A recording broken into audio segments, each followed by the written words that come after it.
Win big in 2021 with RotoBaller.com's MMA Premium Pass. Are you ready to dominate? RotoBaller's Premium DFS package includes exclusive tools, DFS cheat sheets, research stations, our lineup optimizer, and so much more to help you win big.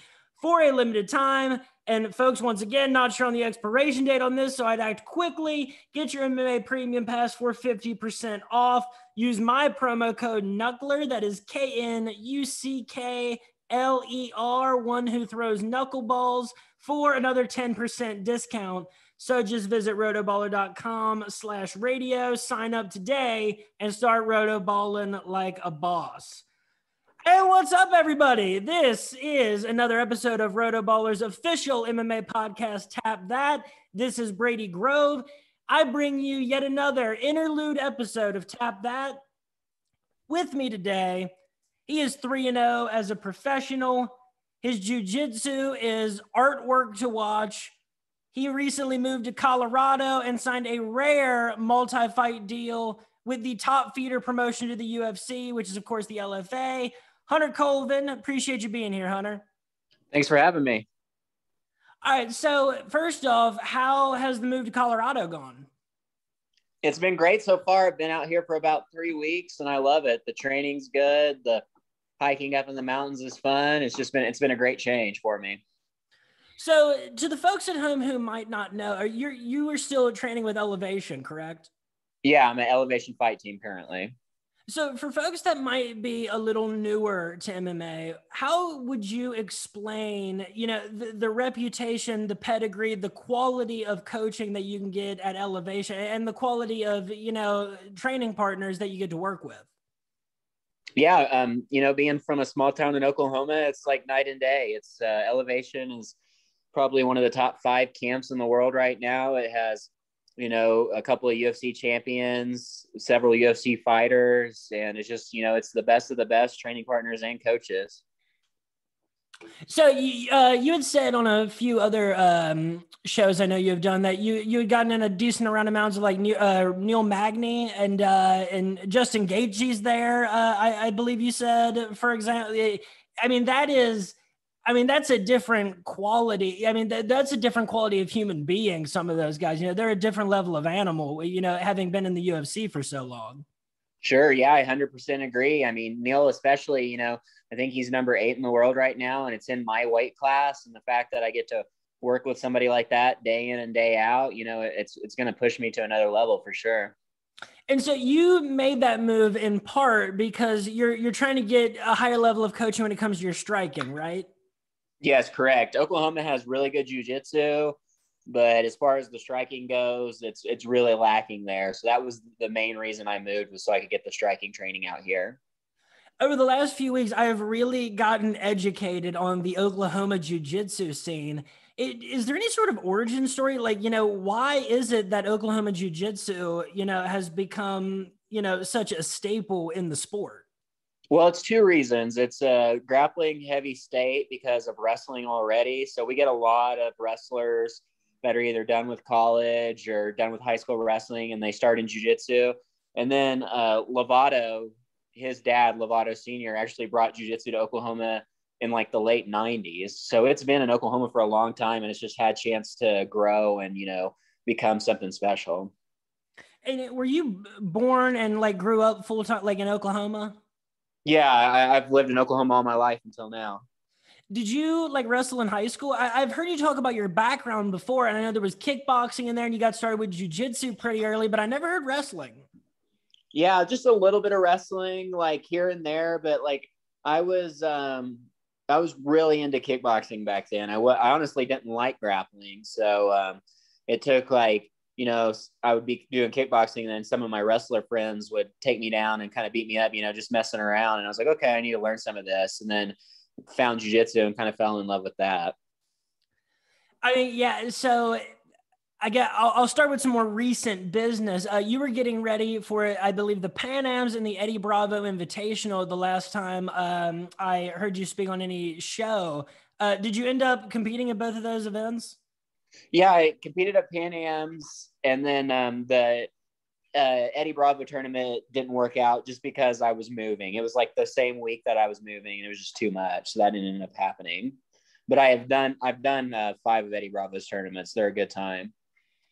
And I know you've done AGF, Submission Underground, IBJJF. You've done, so many different, tournaments. What is the like distinct? I mean, does the Eddie Bravo Invitational kind of have a distinct flavor? Does it have more of like a 10th planet element to it? Yeah, exactly. It's got the 10th planet element. It's got the sub only element. And right now it's the combat jiu-jitsu where you can like palm strike and stuff. So that's definitely different too. And so your signing of the multi-fight deal with LFA, how recent was that exactly? I believe my last fight with them was in March. So it was right before that. So I would say since February. And do you have you don't have anything in the books for your upcoming fight, do you? We're trying to work on something right now in July. So we'll see how it goes. July, early August at the latest. And I know that you had said that was part of your preferred timeline moving forward. Now you've been at welterweight before, you've been at middleweight, you've been at a 190 catch weight. What weight do you really see yourself at long term, and or even for these next couple fights? 170 from here on out. Ever since I moved out here, I've got my nutrition right. I've completely changed my diet. I'm walking around in like the mid 180s. I'll definitely be 170 from here on out. So was it now like you think that you have some of those details in check, and you think you can reliably make 170 like for every fight? Like was 185 just way like easier to do in the meantime? Yeah, exactly. It was easier, and I'm kind of an in-betweener. I'm a big welterweight, but a small middleweight. So I was going to see if I could get away with middleweight. My last fight, I ended up winning, but the guy was very strong and very big. And I was like, I can't keep doing this. I'm going to have to go down. So I've just made a lifestyle change. I've made some sacrifices, and now I'm walking around mid 180s. So that 170 cut should be cake. I don't know what the elevation of Oklahoma is like throughout the state, but I mean, do you already see a noticeable difference in cardio because of the elevation of Colorado? Yeah, I definitely felt it. I was here for my camp in March, and then when I first got out here from the move, I was definitely feeling the elevation. I'm actually going back home for the 4th of July to spend time with my family. I'll be training back in Oklahoma for a little bit, just like a couple of days. So I'm excited to see, if I can tell the difference, because Colorado is definitely higher altitude than Oklahoma. Oklahoma's about as flat as it gets. You're described on Sherdog still, I think, as a light heavyweight. And, yeah. One of the most, when we got this on the books and we knew we were going to be talking, I went probably watched about 3-4 hours worth of your competitive jiu-jitsu that day. The Gabe Gonzaga match. I have to ask specifically about that, because that's a guy that challenged for the UFC heavyweight title. And Chael Sonnen did commentary, during, as he always does in Submission Underground. And he brought up a point like size does matter in these. Was that a big factor in that fight? Because there was a lot of heel hook action going on in that one. Yeah, I mean, he let me completely tear both of his knees up. Like, I've never seen anything like it. I had him in a 50-50 heel hook and a honey hole heel hook. And his knees were ripping all kinds of ways and stuff like that. And I can only think that it was just because of how big he is, that the fact that his leg didn't just completely snap in half. So I also watched your Javier Lovato Jr. match. I believe that was in 2021 at least, wasn't it? That was fairly recent, comparatively speaking. Yeah. What were the complications of that match? Because that was a very interesting one to watch. It was in the gi. There was a lot of, interesting positions that came up. The grips on the pants seemed to be a pretty big factor. What was that match like? Because that guy's a challenge all his own. Yeah. So this is a little bit different circumstance, because it wasn't like a match that me and Lovato had agreed on. It was just, we ended up drawing each other in a tournament. I'm not not too big of a gi guy, or I rarely compete in the gi. It's not my forte, and Lovato's a world champion in it. So it was tough, but I was honored to have that match with him. He's a living legend. But yeah, a gi match with him, I was definitely out of my element for sure. I mean, just from my very limited experience, I have to agree on the gi factor. I mean, some of the Saturday morning jiu-jitsu when you're and it's July and it's 90 degrees and you feel like you have a fireman coat on, rolling around on the mat. I definitely not more a fan of no gi grappling myself as well. Yeah, exactly. Yeah, it gets up to back in the day at my old gym, we didn't even have AC, and it would get up to over 100 Ooh. degrees and have those gis on, and it'd be tough. So LFA does a lot of shows in Oklahoma. I think at least your first 3 pro fights were all in Oklahoma, correct? Or was one? Yep. No, that's correct. Okay. So do you think this next fight will be back in Oklahoma, or do you think it'll be in another place now that you're in Colorado? It's looking like it's going to be in Texas. It's not an official thing, but if everything goes the way we're wanting it to go, it's looking like Texas. So what was it like fighting in front of those like Oklahoma crowds, being from Oklahoma? I've, heard, different things about people, different reactions, different things that happen, physiologically before the fight, whether it's nerves or, proper motivation fighting in front of a home crowd. Sure. Well, I had actually an interesting experience. I had my 2 fights in Tulsa, and it was nice. I had like my whole team out there. You get that energy, it felt great. And then my last LFA fight was in Shawnee, Oklahoma, and it was with no crowd because of COVID. And like, you might as well just be fighting a guy in a lobby. It's like hard to like get that energy going. It was like I honestly didn't feel like I was in a fight until the guy threw the first combination, just because like, there's no bells and whistles, there's no roar of the crowd. It's definitely harder to get going. So this last fight, your most recent fight, and Tapology did the weird thing where if I'm on the same page for a bit, it completely switches. There we go.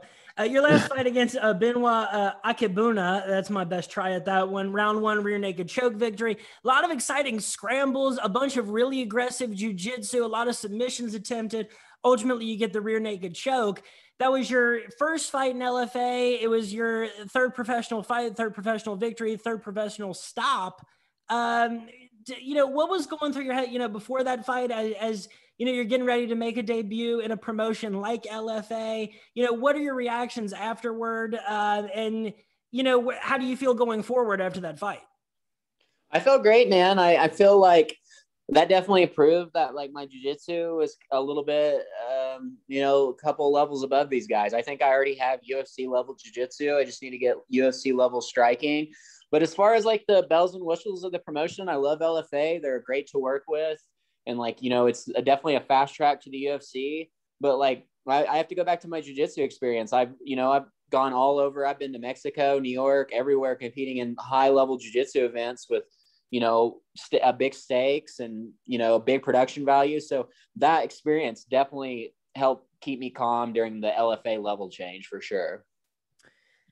And so the promotion you fought in before that was Extreme Fight Night. And, a reputable promotion on its own. What would you speak to the experience that you gained there, before, now being in your LFA stint?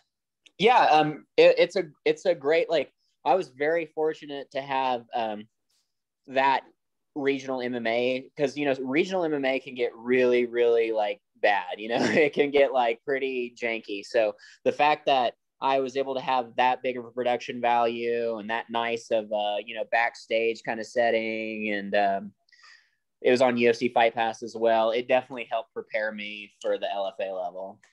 Yeah, like some of those local promotions, like in the ballroom area of like a horse racing track, and like there's the main event's a super heavyweight fight between like a 350-pound guy and a 320-pound guy. Like, yeah, definitely see what you're saying there. And to the UFC Fight Pass, I mean, you had said on another show I saw you on, like there are so many opportunities now, to get to the UFC. What is it through the Contender Series? The Ultimate Fight of this season is, middleweights and bantamweight. Have you been following any of the Ultimate Fight of this season, by the way? Yeah, I've watched every episode. There's some great middleweight matchups they're making. I mean, the bantamweights too, but some of the middleweights, I mean, just have you seen the most recent episode, the Brian Battle and Cameron fight? Yeah. Yeah, that was a great man. I really liked watching Brian battle. His well-roundedness really came through. And Cameron actually, I had someone else on the show who has trained with Cameron before, and it's like there's just so many good matchups on this season of the show. I think the middleweight talent on the show might be better than the bantamweight talent. Yeah, I agree. I've been really watching the middleweights, and I've been super impressed. And I like both coaches too, so it's just been a good season. Yeah, I'd say like of the middleweights I've seen so far, I'd have to say I was most impressed with Brian Battle's performance. But Trayshawn Gore, I'm excited to see what he can do like as the show progresses. Yeah, I was really impressed with him too. He definitely he's kind of my pick, but we'll see how it goes. You never know how the Ultimate Fighter can go, you know. But so I was going to touch on the UFC Fight Pass stuff, but now that we're on the Ultimate Fighter, is it a motivational thing? There are a lot of middleweights on that show that don't have much more professional experience than you in MMA, and jiu-jitsu wise, I haven't seen anybody that touches your pedigree. Yeah, I mean, I don't know what the future holds with that, but if they're doing a welterweight season next season or whatever, I would be the first one in line. I definitely watch all those and I enjoy it. But I don't think any of those guys will be able to handle my jiu-jitsu that I have right now. So, I mean, you've been on UFC Fight Pass for MMA and, competitive grappling. What value does that have as a platform? Because, I mean, now there are people that never would have been able to, see you do what you do best unless they had, a weird cable station or, could do really good digging on YouTube. Now it's readily accessible. And there's probably a lot of people out there that know that Hunter Colvin is very good at jiu-jitsu. Yeah, I mean, it's been wonderful. I got super fortunate that my career happened in the internet age, because I don't know what it'd been like before this, where it's like word of mouth, I guess, or like putting yourself out there. But being able to have these apps like UFC Fight Pass and Flow Grappling and stuff, they've completely changed the game for athletes.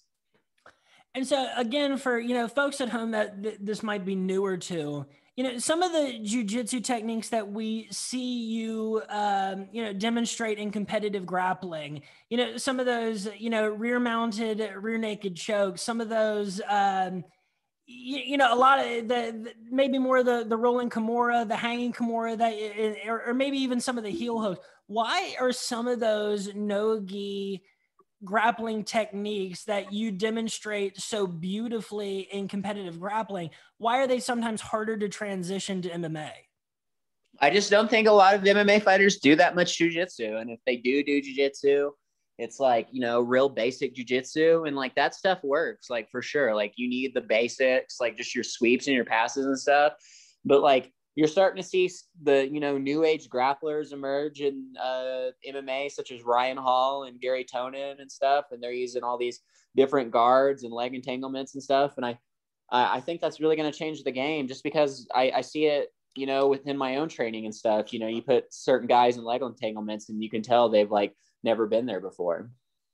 Well, not only that, it's your jiu-jitsu, the way it is incorporated into MMA is different, because you're right. In this era, we see a lot of guys that are competent in maybe submission defense, or, locking up a submission when you have a guy hurt and on the ropes. But we don't see a ton of guys with super aggressive jiu-jitsu, especially, off their back, or people when they're on top working towards more advantageous positions. We really don't see a lot of sweeps in the UFC. Yeah, I think it's just because like, I've never really been hurt like super bad before. And like, even, I don't know, I've never been knocked out or anything, so I don't really have any fear of that. So like I can just go for it. I'll pull guard, I'll do all these crazy things, just because like I'm just not worried about it. It's not even in the back of my mind right now. So, I mean, a lot of fighters say that losses are the best things that happen to them in their career. You are still 3-0 as a professional, and you are 1-0 as an amateur in MMA. How do you continue to take steps forward without having, those big, learning experiences where things don't go your way in the cage? Again, just jiu-jitsu, because like, I've taken so many losses in high level matches in jiu-jitsu. I might be 3-0 and 1-0 in MMA, but like I definitely feel like I'm way, way, way more experienced than your average 3-0 MMA fighter. And like, I've definitely took those lessons from jiu-jitsu and learned in jiu-jitsu. So that way I don't have to learn the hard way, which is taking an MMA loss where you're taking physical damage. So I thought of this. I was wondering today. I've heard you say, identifying certain steps on the path to the UFC. Now that you're in Colorado and you're around more people that are, in the UFC or at those levels, are there different decisions that fighters and their camps kind of have to make as to whether you are, just trying to be in the UFC or whether you're open to taking fights in Bellator or some of the, more elite foreign promotions? Are there different steps that people take, or is it typically, you answer the phone when it rings and you evaluate it when you come to that, crossing? Yeah, I think it's twofold. I think it's preference. Like me, I would never want to fight for Bellator. Nothing against Bellator. I think they're a great promotion. It's just not what I want to do. So you got a little bit of individuality there. And then I think it's a lot of like their management and just like, how well they market themselves on social media, which is sad to say because like you want to see the true best of the best fighters in there. But like I've seen a lot of great fighters, have trouble making it to the big shows just because of their marketability. And like, that's another thing. This is something we discuss a lot on this show. Are you the kind of guy that if asked, you would, identify someone that you would, you had in mind next for a fight? Because now at the end of UFC fights and interviews, they give you the opportunity every single time, who do you want next? And a lot of people take that opportunity and a lot of people don't. It seems to be, a personality thing. But, where do you stand on, is that the kind of thing that, you could see yourself doing if you had something in mind? Sure. Yeah. I mean, the UFC, since it's so linear because they have a ranking system, it's kind of easy to call people out. If I was number 15, I would, find me a match that looked good for me in the top 10 through 15 and then call that guy out. I feel like it's a smart move. And you signed with Dodge Sports pretty recently as well, right? Yes, I've been with them since the beginning of the year. The thing about Dodge Sport, because the thing is, I mean, for most of the interviews I've done on this show, it has been through Dodge Sports. And, I think that, having a management company like Dodge Sports that understands, one, they have a great eye for talent, I think, is the first thing. And you said that, they saw you on UFC Fight Pass, they reached out to you, they seem to have a good eye for talent. And, it seems like a lot of the fighters with Dodge Sports right now are, being seen on UFC Fight Pass, or Aaron Phillips is currently on this season of The Ultimate Fighter. Yeah. They've been great to work with. My biggest thing is like they, haven't, everything that I've asked for them to do, they've delivered on, which is big for me because I immediately said I want to get into LFA. I want to get an LFA contract, and they did it. And then they've got Aaron Phillips on The Ultimate Fighter, and then they got two people coming up on the Contender Series. So yeah, Jasmine was on this show before her most recent fight with Cage Fury. Yeah. So they're definitely rocking and rolling. I'm glad to be part of that team. It's interesting because like on today, July 1st, 2021, the first day that college athletes are able to make money off of their likeness and name, personal brand is more important in MMA, now than it ever has been, but that's just natural as it comes, as you said, in the internet age. But, is that something that, is ever thought of, do you ever think about, how you manage your career? Does that just come naturally? Yeah, I definitely think about it. I mean, if there's, regardless of like what you think of like the Paul brothers and like what they're doing in boxing, they're showing that if you can get like enough hype around you, it doesn't even matter what caliber of a fighter you are. If you can make people want to watch you fight, you can make a bunch of money doing it. I asked because I'm sure there are some fighters I could ask and, would give a kind of predictable answer of like, yeah, that's the furthest thing from my mind. But it also seems like those guys are kind of the people who tend to complain the most that they're getting passed over, and I'm glad you brought up the Paul brothers, because all the, exhibition crazy boxing matches that have happened recently got me thinking like, does this open up an opportunity in your eyes, like in the competitive grappling world? Obviously not, with social media celebrities, doing jujitsu, but does it open up more of the world of possibilities for bigger money-making opportunities in competitive grappling? I'm not sure, because the thing with boxing is like everyone thinks they can like fight. You know what I mean? Like even basketball players and stuff, like they're like, yeah, I can get in there and throw punches, but I don't think that they're going to be like, I think I can get in there and go with a black belt in jiu-jitsu and grappling. I don't see it happening, you know? Yeah, it's like I remember a handful of years ago, like Nick Diaz was doing a couple of like big like charity pay-per-view jiu-jitsu matches with like some notable black belts. It just seems like people are thinking about, it seems like it's expanded the world of possibilities, here over the last year with what we've seen, in crossovers all across combat sports.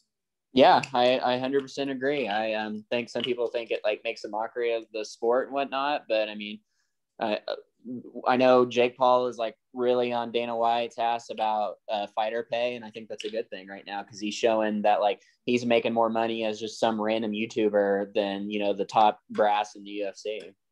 Isn't it fascinating that of all the things that actually put pressure on Dana White to restructure the payment system over all these years, it was Jake Paul?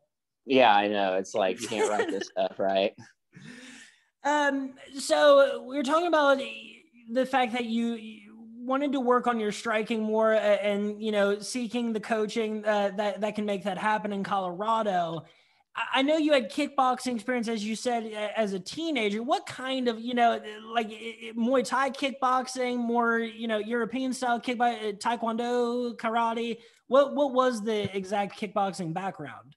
Yeah, it was karate, and then a mixture of like American kickboxings, and then later in my later teen years, Muay Thai. So I saw that question mark kick. Did you throw that in your last fight, or was that a couple fights? But I remember a question mark kick. Yeah, that was my last fight. That was definitely from karate. That's kind of like one of my moves I like to go to. So like, how do you go about, do you already know what kind of MMA striker you're going to be when you go about, this coaching process, or, is it still developing what kind of striker you're going to be? I think I'm always going to have kind of that karate style. Like, even as I learn these new techniques, it just seems like because of that teenage base, I just kind of have like a wider karate stance, and I kind of move more like a karate fighter, but I'm definitely really focused on my Muay Thai right now. And so as you seek more striking coaching at the moment, and you're getting that at elevation, what do you think makes a great coach? Because I think in this year where there's been more events without fans, it seems like all fighters are more accessible. It seems like we have a greater insight to every individual fighter's coaching than ever before. So what, personally and objectively, do you think makes great coaching? I teach jiu-jitsu at night too. So as a coach myself, I think that it's passion. Like if you like truly love what you're teaching, then like that's what matters most, in my opinion. And I just thought of this as well. And this is more relevant with your move to Colorado. We're seeing a lot of professional sports stop testing for marijuana, when they're doing, screenings of athletes. Is that, do you think that's a good step for the sport of MMA to be going into, especially in a state where I'm sure it's, about as prevalent as it is in California? Yeah, I don't see it as a performance enhancing drug, so I don't see why it would matter. You know what I mean? Yeah, absolutely. And so McGregor Poirier 3 coming up on July 10th. I don't know what you thought about. Well, I'll go ahead and ask you. What did you think about their second fight? I thought I had Dustin in the second fight just because, like, I mean, from their first fight to their second fight, it like worlds of different. You know what I mean? Like, they're not featherweights anymore. Like, Dustin has been like through some wars since then, had some great fights. And honestly, I had Dustin. Like, Dustin, I feel like has grinded more and had tougher fights. Whereas McGregor, I mean, like, he's a great fighter and I love McGregor, but like, I don't feel like he's as hungry as Dustin is. Yeah. And, especially with the circumstances this fight is happening, and not for the lightweight title, which currently belongs to Charles Oliveira. I got to be honest, After the Michael Chandler fight, as great as Dustin Poirier has been in the, battles we've seen him in, it's kind of hard for me to see anybody beating Charles Oliveira the way he has looked over his past couple performances. Yeah, I agree. I think I would have Charles in that fight too. Even if Charles couldn't get him with the striking, I mean, Charles's grappling is definitely way better than Poirier's. So, what was it? Yes. In the past year, there's been like more, UFC events than we ever saw because, of the situation they had worked out. And, it was in the spotlight more because so many other sports, had delays in the past year. Were there any fighters that, were emergent on the scene that kind of caught your attention, in that span of time? Since COVID? Yeah, pretty much. Like, since there was a UFC event every weekend, over the past year and a half. Yeah, I'm not really sure. I would have to think about it. I know that I can't think of his name, but the guy that like he just fought for LFA and then like a week later fought that guy in the UFC and like knocked him out like within like the first 10 seconds with a 1-2. Do you know what I'm talking about? Yeah, I do. The last UFC event. Yeah, that's the in the Eastern Conference Finals tonight, we're not going to see a player go off for 40 points who's never played in the NBA before. But every UFC card, we see guys have huge moments in their UFC debut. And, so it's such a different thing, for career trajectory now. Now the idea of you winning 2 more fights in the LFA and making, a UFC appearance next is not ridiculous at all. In fact, it is, very realistic and probably – much closer to the rule than the exception. We see guys that are 5-0 now making their UFC debuts all the time. Yeah, I agree. I think I'm going to finish this LFA contract and it's going to put me at 5-0. And like, I'm going to be holding out pretty hard for the Ultimate Fighter, the Contender Series. I think with my jiu-jitsu background and the popularity that I got through that, I think there's no reason why I couldn't get a spot on the Contender Series and get my chance to prove myself. So if we were, using a simulator and you were to construct a fighter to give you the most difficult stylistic matchup right now, what do you think that fighter's attributes would be? Well, he'd have to have good takedown defense, not just with like wrestling, but like leg entanglements too. Because if I can't take you down with my wrestling, then I'll start pulling all those funky guards / leg entanglements and get you to the ground that way. So he's going to have to be versed in both those, which is 2 different sports. And then obviously like some sort of good kickboxer. So Hunter, where can everybody follow you on social media and all of that business? Anything you would want people to follow you or pay attention to you on? Yeah, mainly just Instagram. That's where I do most of my stuff. And it's just my last name, Colvin, and then 335. Or you can just search Hunter Colvin and I'll pop up. And so I assume you have a number of sponsors at the moment? Yeah, just really want to thank Dodge Sports for setting this up, and then Secret Jiu-Jitsu Club, and then my team back home, Triton and Brothers, and then my team here, Easton Centennial. Like, couldn't do it with an Elevation Fight team. I couldn't do it without any of y'all guys. And, so just another background thing for people that might not be familiar, when you're a fighter who is, seeking sponsorships or making your way at the professional level, what is the business process like? How do you go about, monetizing these things where you can? It's just all about marketing, man. It's all about reaching out to people and making connections with them and just doing it the old fashioned way, like it's not what you know, it's who you know. All right. Well, folks, this has been another interlude episode of RotoBaller's MMA podcast. Tap that. With me today has been 3-0 professional fighter Hunter Colvin.